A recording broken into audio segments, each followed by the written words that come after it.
All right, we're live. It's 1 second live. Okay, welcome. Sonee Singh, welcome. Thank you so much. Thank you for having me. Good. Well, I'm having my whiskey as usual. And was like, what are you having there, Sonee? I'm having Prosecco. Of course. I figured it was a nice light drink for this time of the day for me. Yes, well, tell us, everybody, where you are. Where are you at the moment? I'm in Perth in West Australia, so, and where are you? I am in Limassol, Cyprus.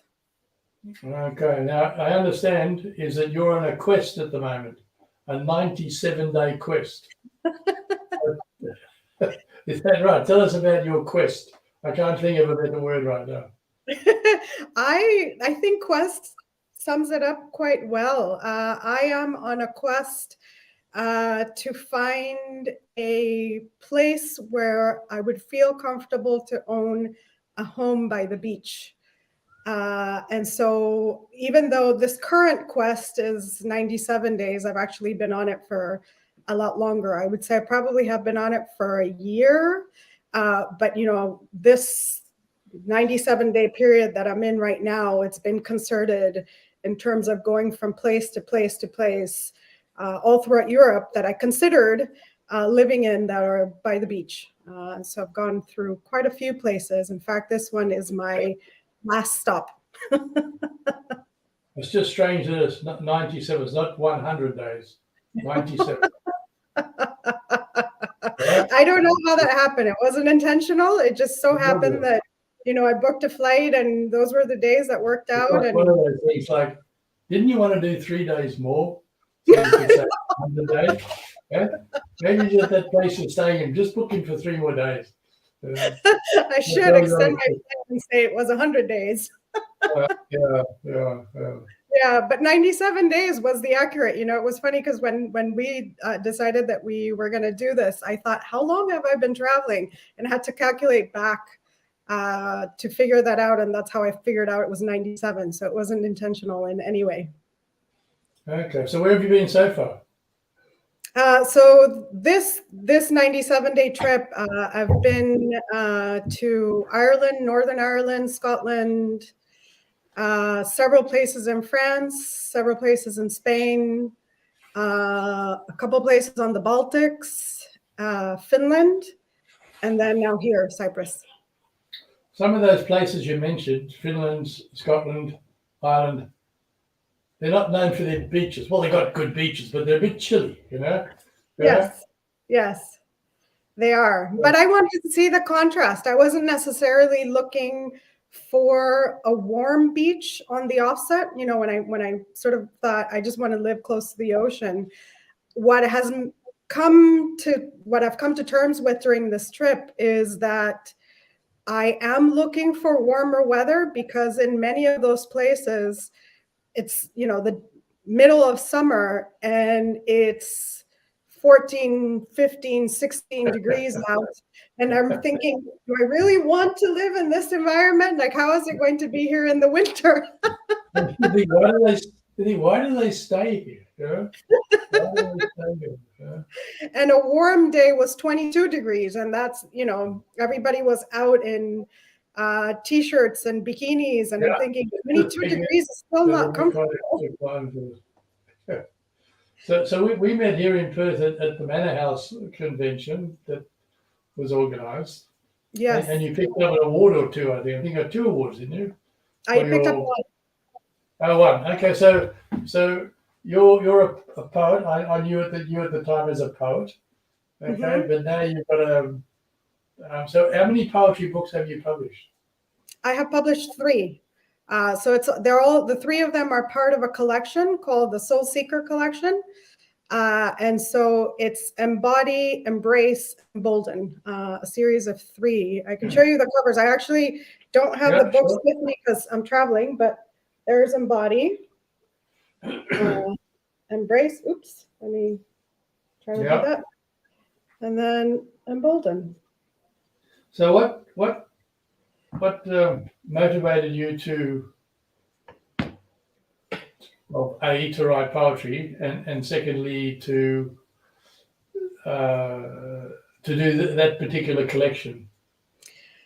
So poetry, and I should state this, poetry, I think in terms of my writing, came very unexpectedly.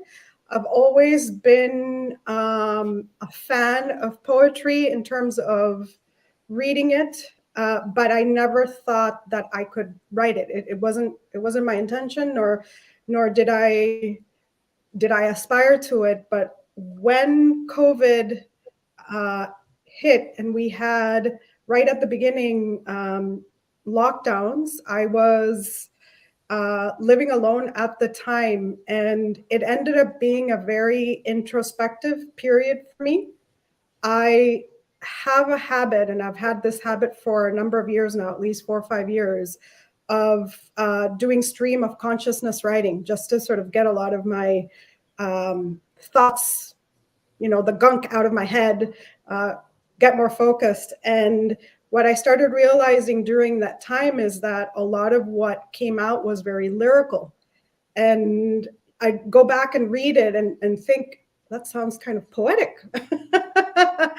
And so I actually started taking it out and writing it as stanzas and trying to see if I actually had a poem. When I realized I did, they almost like flowed nonstop. It was just this thing that I think I had an untapped skill or talent or whatever you may call it, or calling, to write poetry that I had not allowed myself to do, just because I kept on saying to myself, every time I read a poem, I'd say to myself, I could never do that. That's too smart, too clever, too whatever, to kind of beyond my reach. And then they just, they flowed. And I would feel a calling to write poems at any and all times of the day or night. And so what I would do is write them down on a piece of paper. And that's all how I write all my poems. The first draft is always handwritten on a piece of paper, or a notebook, or sometimes scrap pieces of paper. I'll just start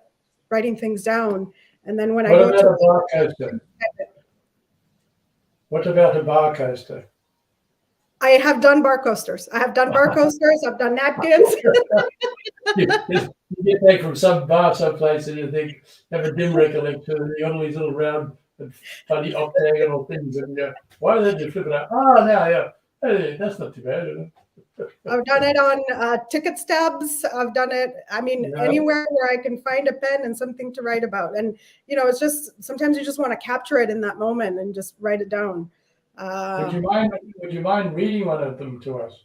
Sure. So the one that I've selected is, in fact, I think pretty emblematic on this journey that I've been in terms of embracing writing. Yeah.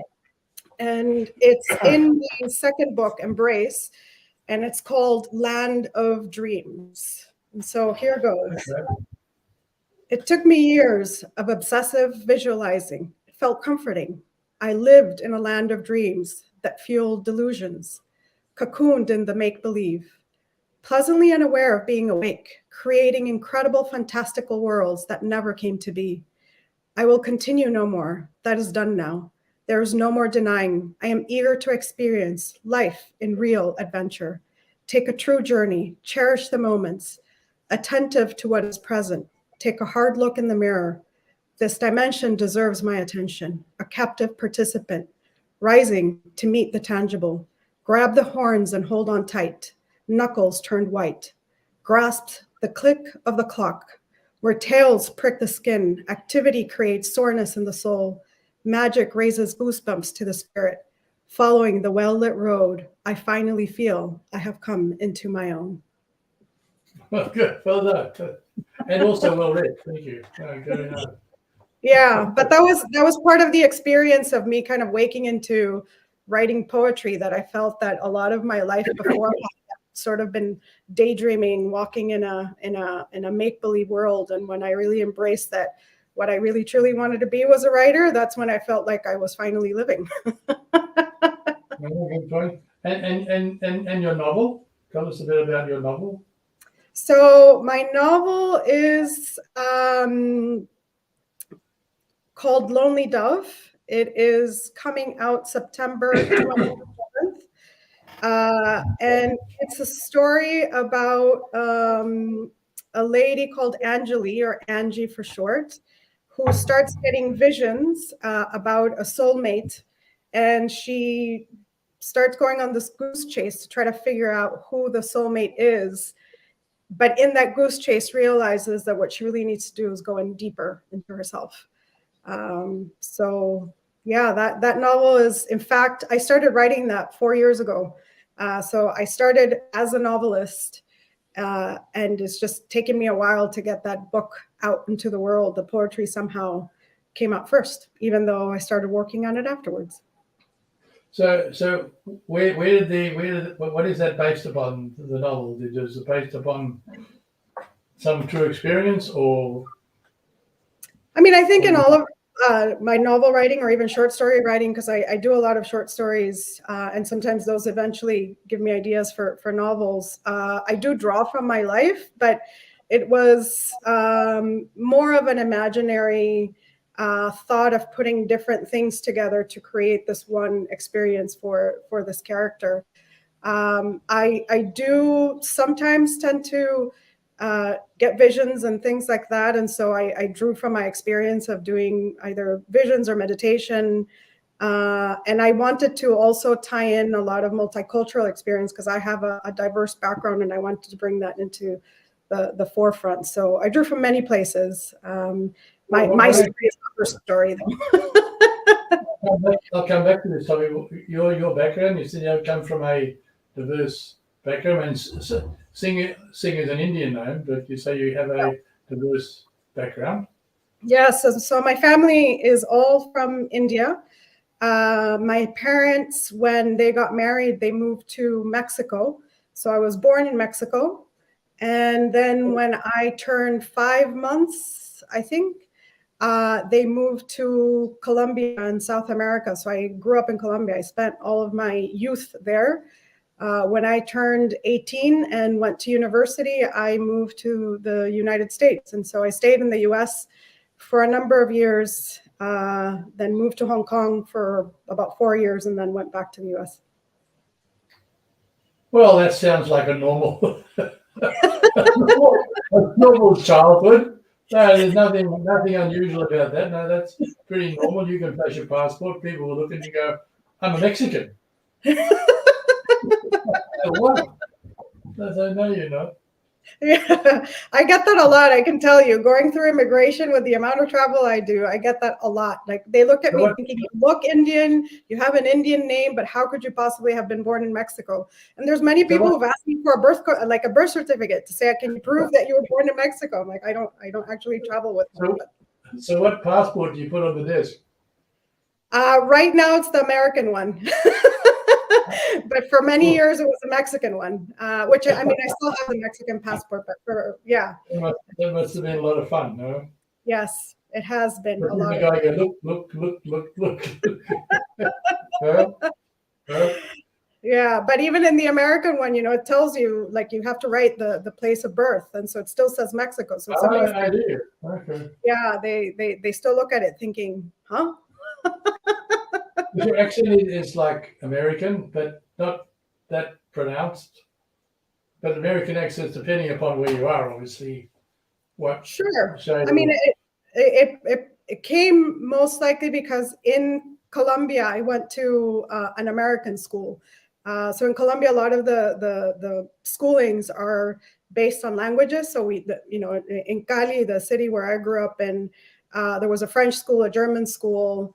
There was an American school. There was an English school, or a British school. So yeah, it was all based on languages. So many of my teachers were in fact American, and half of my classes were in Spanish, and the other half were in English. Sometimes we even had a situation where we had an English book and a Spanish-speaking teacher.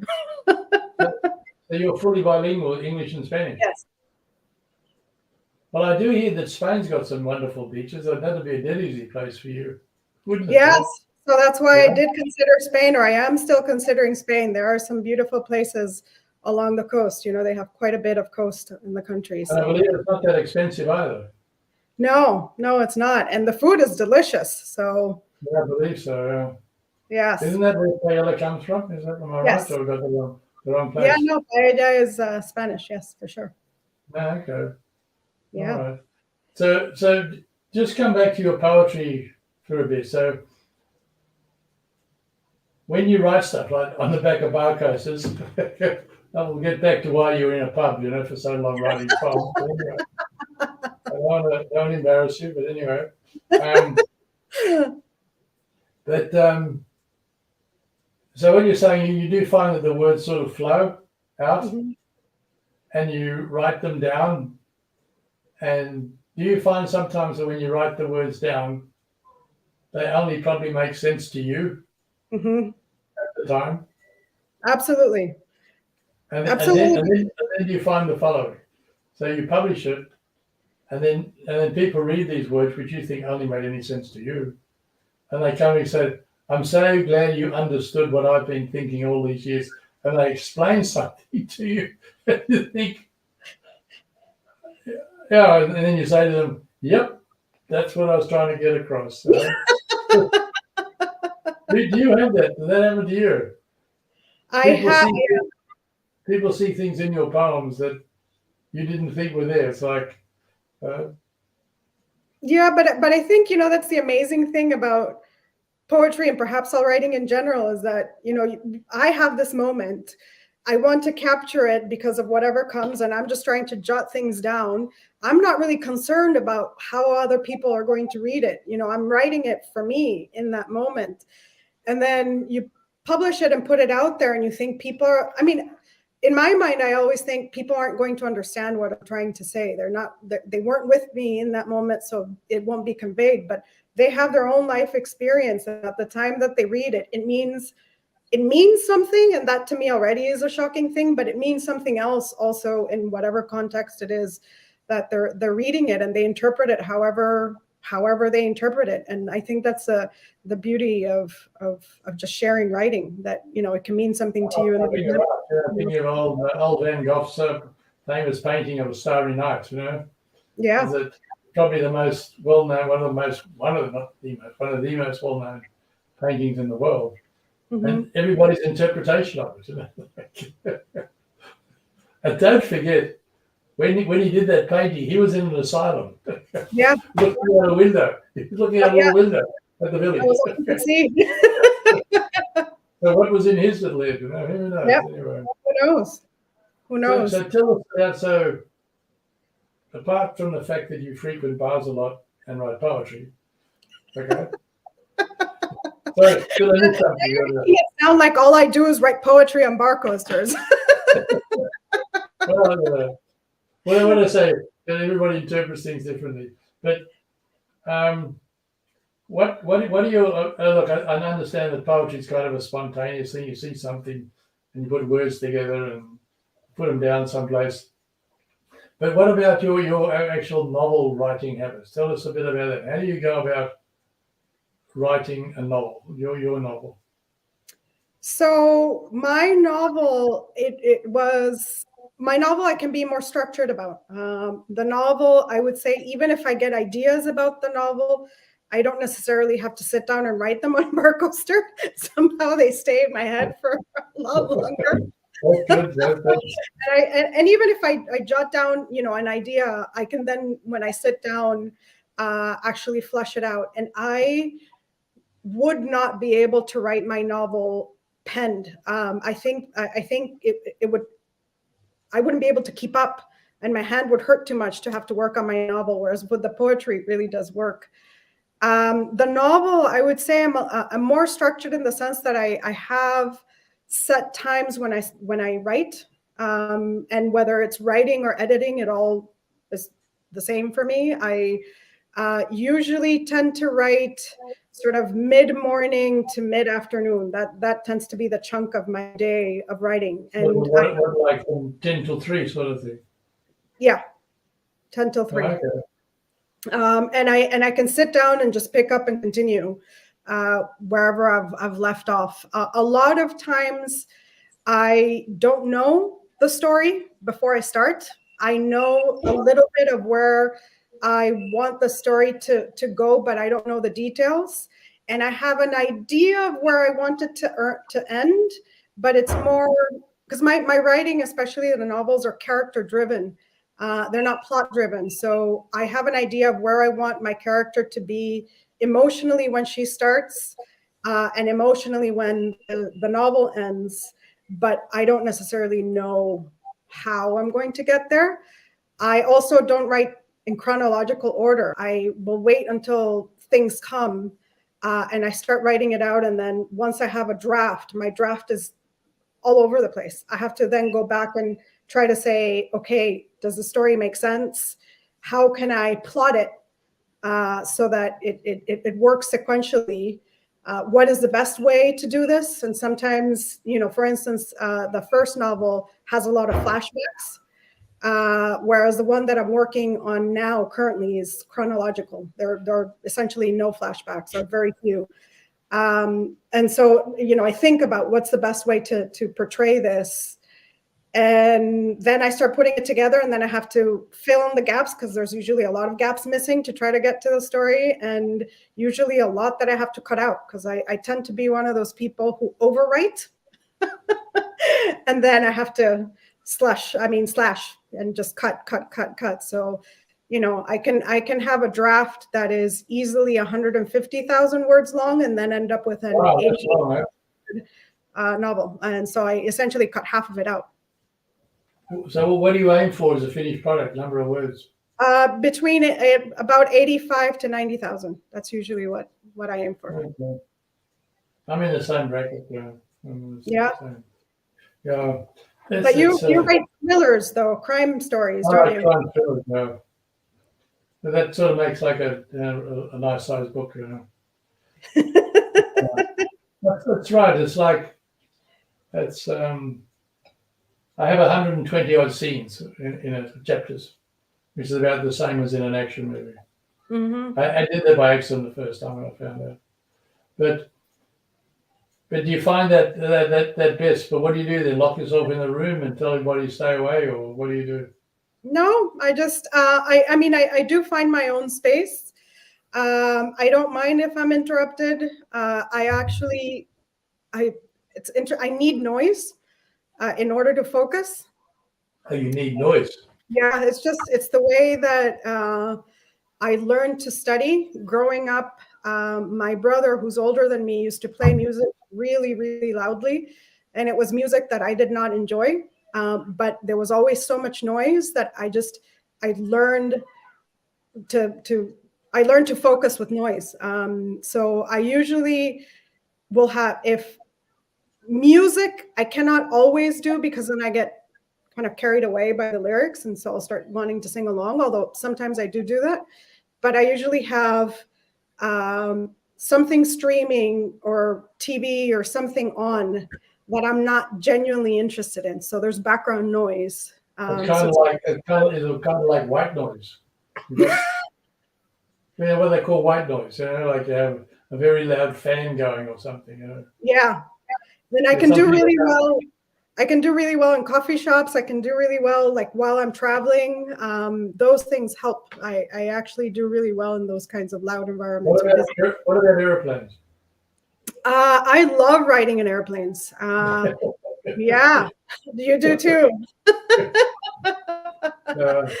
Yeah, I do. And the funny thing with an airplane is that, you've got your movie on in front of you. So I have the noise, but at the same time, I have no distraction. So I have this noise coming through and then just writing away. I feel like there's something about being close to the heavens that inspires people to write. I hadn't thought of that. Yeah, I love riding on airplanes. I really do. I thought it was all the bar coasters when they bring you drinks.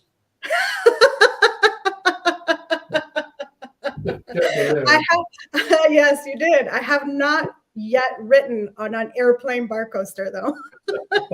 Well, next time you're in an airplane, think of it. Okay. I will. I'm going to write a poem and I'm going to take a picture and send it to you. Yeah, please do that. That would be funny. That would be fun. So when you write, so you get everything down. You just like do a dump of everything you want, and then you go back and put structure to it. Yes. That is correct. Yes. I do a dump because since I don't necessarily know where I want to go with the story, I'm just trying to get as much out about the character and her circumstances and the people in the story as I can. And then I start streaming it together. And sometimes, for instance, I realize I put in a lot of backstory. It's not always the most exciting thing to read backstory. So then I start, either putting in dialogue to make it a little bit more interesting, or just, there's things that I need to get out in order to get to know my character, but it's not relevant to the story. So I just cut it. Usually that's what I end up doing. Those types of things kind of help me streamline the story. But yeah, anybody who's edited my work, anything that I've written has ended up having to tell me to cut things out. Okay. So do you wind up with the way you go about it? Do you wind up with too many characters in the story, or? Yes, I do. And so I have merged characters because I realize they're repetitive, or there's no point in having two different people. Sometimes it's easier, for the readers, especially, to keep track of less people than more people. So I've cut characters out, merge them. Sometimes I merge storylines. And so I have, a story of some incident that happened to the character as a child. And then later on, I have another incident. And then I realize it's easier to just put these two together into one and tell the story more easily and more succinctly. It's a lot of work. That's a lot of work to do, though. It is. It is. It is because it requires a lot of drafts and a lot of rereading and a lot of reassessing. For this novel that's coming out in September, I probably had 12 drafts. Many. Did you have any beta readers as well helping you? I did. I had a series of different editors that helped me at different stages. Pardon me. Because at the time when I was writing that novel, I didn't really know much about publishing or how to put a book together or how to get it out. And so the first person who helped me, my friend Amy, she read it just to let me know, if there was something in terms of potential with the story. I said, can you read this and tell me if there's potential to do more? Like, I think, and I said to her, I think I used the term, like, I have the skeleton. Can you tell me if there's potential in the skeleton to add flesh and muscle to it? And she said yes. And she kind of put me together with a friend of hers who's a freelance editor. And she helped me move the story along more, but she wasn't really a fiction editor. And so then I had to find more support along the way. So it was a process. It was a long process. So where did you set your story? The story set most. I'm sorry? No, the story is set mostly in New York City. So the character, even though she's Indian, born in Colombia, so there's flashbacks into her life in Colombia, but it's primarily set in New York City. Is that a city you're quite familiar with? I am. I lived in New York right after I graduated college. And throughout the years, I have traveled a lot to New York. I had one of my employers was based in Stamford, Connecticut, which is, less than an hour outside of New York City. And so I had to fly in through New York often staying for months at a time. So yes, it is a city I'm very familiar with. Yeah, because I settled mine in San Francisco because I'm quite familiar with that place as well, So, yeah, it's good. Pardon? I said I love San Francisco. I lived there for 6 years. So my next story is San Francisco in there. Okay. All right. Okay, so what's on the agenda for you now? What's next? I'm still writing poetry. I've continued to write quite a bit of poetry. So I'm still trying to figure out how I'm going to structure the next set of books that I put out. I think, the three that I have, the Soul Seeker collection, they're all pretty lengthy. Each book has roughly 100 poems, not exactly, but 97. Wow, okay. So it's a lot. It's a lot of poetry to be included in a book. So I am, for the next set, I want them to be shorter, not quite 100 poems. And I'm playing with the idea of calling them journeys, basically because of the things that I've experienced in the last few months. Everything seems to be a journey. So, journeys to home, journeys in terms of travel and what it means to travel. I have a lot. I've ended up writing a lot of trains in the last few months, and so a lot of my poems are about riding trains. Okay. But you said you're working on another novel at the moment. Yes. I am also working on another novel, and this one is a bit of an underdog story. It's a woman who is also Indian, but she spent a lot of her time in San Francisco and in Charleston, South Carolina, where I lived for a year. So I started kind of putting together that story then. The story where I lived for a year, I lived for 6 years. Right? I've moved around a lot. but they're all, but there's all, each one's got a wonderful story sitting there, I would have thought. Well, I figured it's easier to write about things in a way, I want to kind of make an ode to all the places that I've felt a connection to. So that's what I do. Yeah. So back to the story you're working on now. So she's a bit of an underdog. She's sort of led a very quiet life, very understated, and she has to essentially find her passion, find her way in the world to understand what it is that she's passionate about. But in order to do that, she has to learn who she is.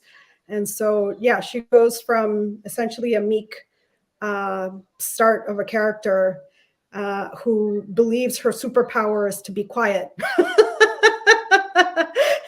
to actually embracing the fact that she can be more than just that. So your stories have a proper character arc. They start with one thing, and through experience they wind up as another character. Yes, I've discovered that I really enjoy writing about self-development and people's journeys into understanding themselves better, finding their own self-worth, self-love, things like that. That's what I tend to be drawn to.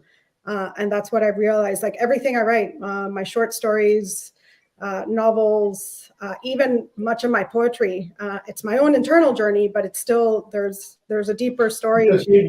You have a background in training, don't you? In running training departments. And I do. I used to be, so the company that I work for that was based in Stamford, Connecticut, which was Elizabeth Arden Red Door Spas, I was the head of training.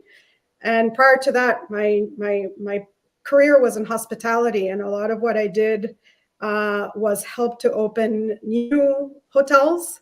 And so it was not just setting things up, but also hiring people and training people. So that's a lot of what I have a background in.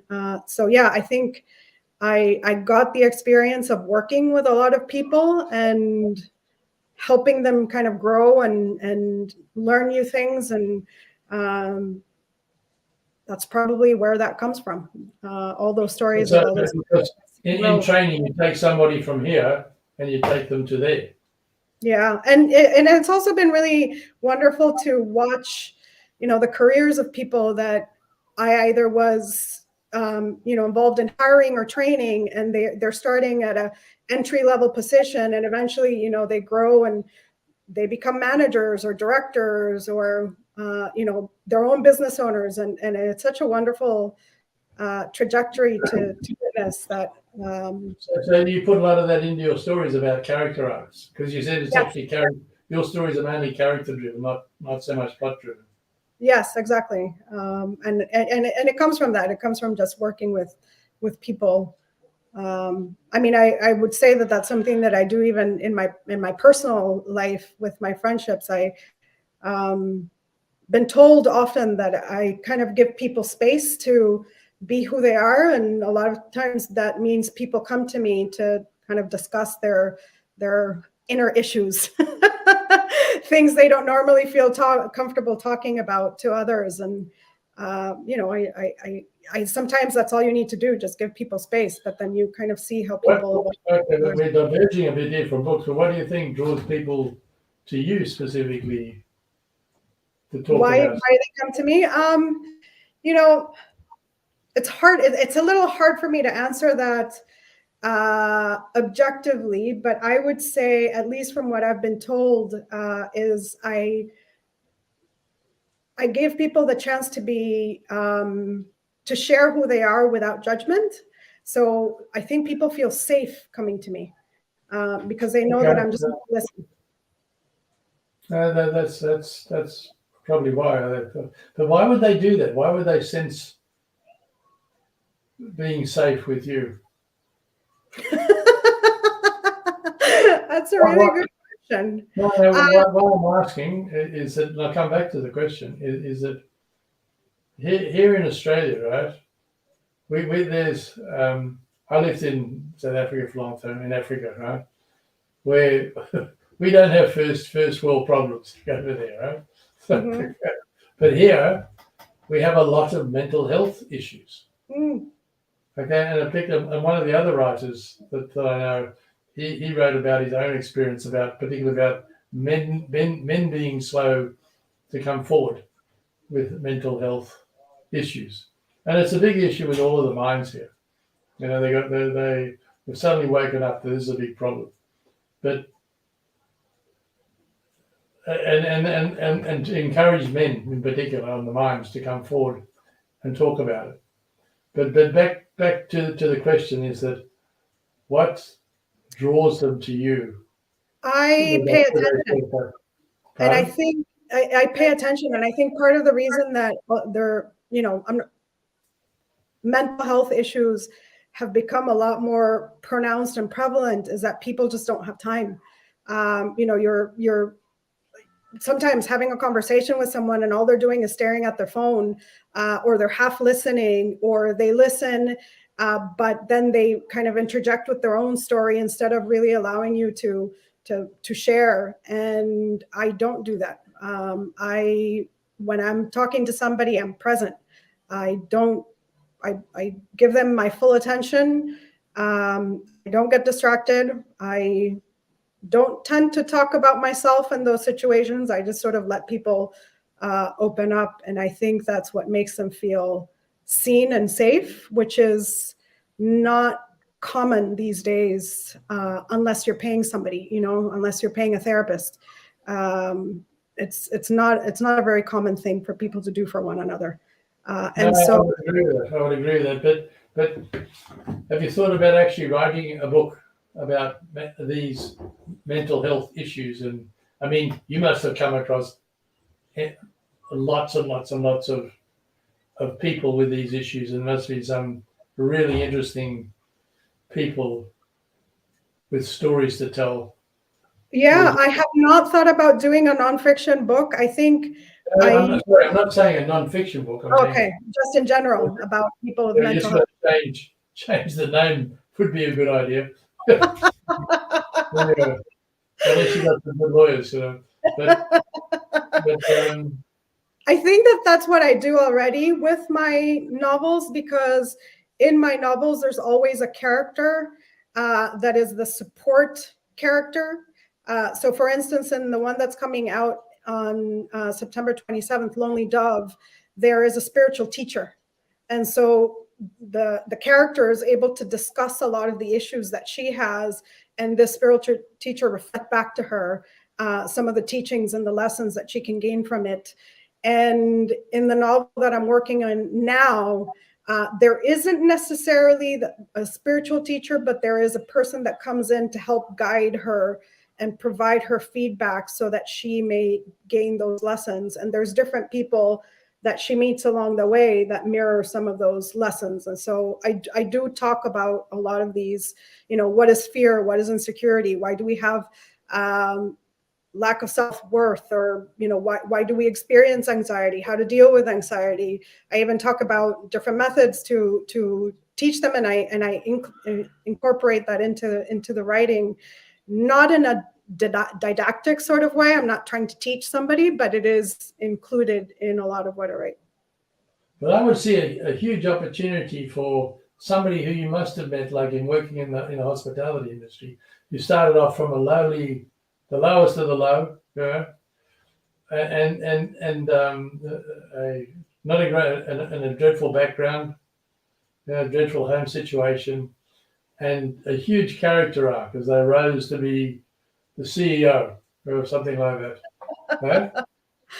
Yeah, that story I still have to write, and it's funny because the settings that I put my characters in and the professions are not a profession that I've had myself, and I feel like I'm saving up for that story to write. Somebody that goes through that trajectory. I just sort of have to get these ones out first. I don't know why it is, but yeah, I'm still saving for that storyline. Okay, so it's a forthcoming attraction, as you say. Yes, it's something that's been lurking in the back of my head that I just haven't still. Have you got people in mind for this? I do. You I can do see in have your a head, story. Yeah. You Yes, I know? do, definitely. It was Bob Jones over in such and such a place, I do, and a lot of times it doesn't have to be just one person. It could be several people that you put together into one character. Okay. Makes the story a lot richer that way. And because I've moved around so much, I don't always know the ins and outs of the same person's story. I may know kind of the beginning, and then I see them years later, and so I kind of catch up, but I haven't witnessed it myself. So yes, I usually have to pull from different people. So you're doing pieces of you get different people at different stages in their life and make it into one person. Exactly. Okay. Yeah. So I have that story brewing in my head, but it hasn't come out yet. Okay. I'm looking forward to hearing that one. I will have to put that out there in the future. Okay, but so now, where do you see this other one coming up? This one you're working on at the moment. Well, how far are you? I've already finished the first draft. I am Okay. currently in the rehashing phase, so I've started to put things together. I think in a fairly good place. What I have to do now is actually fill the gaps. So now I have to follow the plot. That's where I have just gotten started on that. I don't know time-wise how long it will take, but I would say that book should be out within a year. I can't imagine it taking that much longer. And how many words are you up to now for the first draft? So for the first draft, this one is at 110. Once I start adding, then I'm sure it'll add up, and then I have to cut because and in fact, when I started restructuring, I already pointed out certain sections that I realized are useless. That was just for me. So yeah, my aim again is going to be for it to be around 85,000 words. Okay. Okay. That's quite a journey still to another year of work, eh? Yeah, I would say. Okay. I would say because I continue still to write a lot of poetry. Sometimes that takes over the novel writing. I can't say if I enjoy one more than the others. Just when the poetry comes, the poetry comes. And yeah, while I travel, this trip in particular, there's been a lot of poetry. But when you sit down to write, you say between 10 and 3, do you set yourself a word target, or do you just sit at the keyboard and just go? I just sit on my keyboard and go. Okay. Yeah. Whatever I I get done. think there is a lot written about you should do 1,000 words a day, or 2,000. I mean, I definitely do more than 1,000 a day for sure. That I know 100%. But yeah, I don't usually set up a count. Okay. Yeah, but 1,000 a day is roughly one of my chapters. They tend to range anywhere between 800 and 1,200 words a chapter for me, and so that happens Sometimes I can do 2 to 3 chapters a day, sometimes more. Sometimes I get stuck on the one chapter and I don't move forward with the one chapter. It just depends on what's happening.